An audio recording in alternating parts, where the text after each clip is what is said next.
ناظرین آداب، گیت کیا ہے؟ تعریف، خصوصیات اور ادبی اہمیت۔ السلام علیکم، میں ماجد رشید اور آپ دیکھ رہے ہیں دی اردو لسنرز۔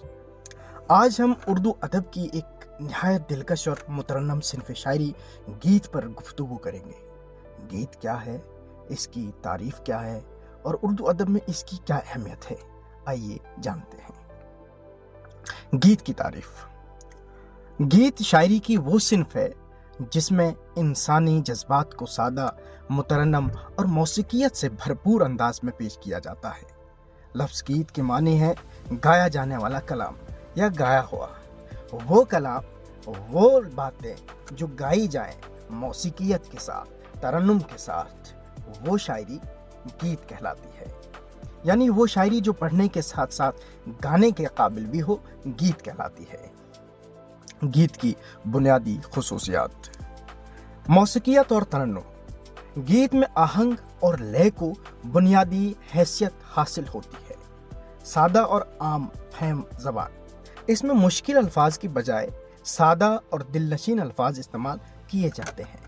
الفاظ ایسے ہوں جو سامنے والے کو سمجھنے میں دشواری پیش نہ آئے، بلکہ رائج الوقت جو الفاظ ہوتے ہیں گیت میں اکثر و بیشتر انہی کا استعمال بروئے کار لایا جاتا ہے۔ جذبے کی صداقت۔ گیت دل کی آواز ہوتا ہے، اس میں احساسات کی سچائی نمایاں ہوتی ہے۔ وحدت اور تسلسل۔ گیت ایک مکمل اکائی کی صورت میں ہوتا ہے، ہر شعر آپس میں جڑا ہوتا ہے۔ جس طرح غزل میں ایک مصرع دوسرے مصرے کے ساتھ، یعنی مصرع اولا اور مصرع ثانی ایک مکمل شعر بناتے ہیں، گیت میں اس طرح سے نہیں ہوتا ہے۔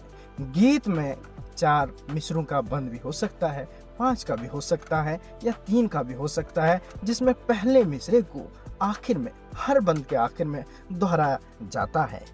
اردو ادب میں گیت۔ 20ویں صدی میں گیت نے اردو ادب میں باقاعدہ صنف کی حیثیت اختیار کی۔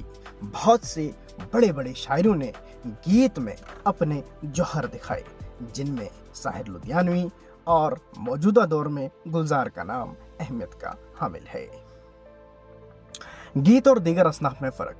غزل میں ہر شعر الگ مفہوم رکھتا ہے، جبکہ گیت میں پورا کلام ایک ہی کیفیت کا اظہار ہوتا ہے۔ آزاد نظم میں بھی موسیقیت لازم نہیں ہوتی ہے، لیکن گیت میں ترنم بنیادی عنصر ہے۔ آخر میں ہم کہہ سکتے ہیں، یعنی مجموعی طور پہ ہم یہ کہہ سکتے ہیں کہ گیت شاعری کی وہ صنف ہے، یعنی شاعری کی وہ قسم ہے جو انسانی جذبات کو نغمگی کے ساتھ پیش کرتی ہے، یہ دل سے نکلتی ہے اور دل تک پہنچتی ہے۔ دی اردو لسنر، اب سنیے اور جانیے۔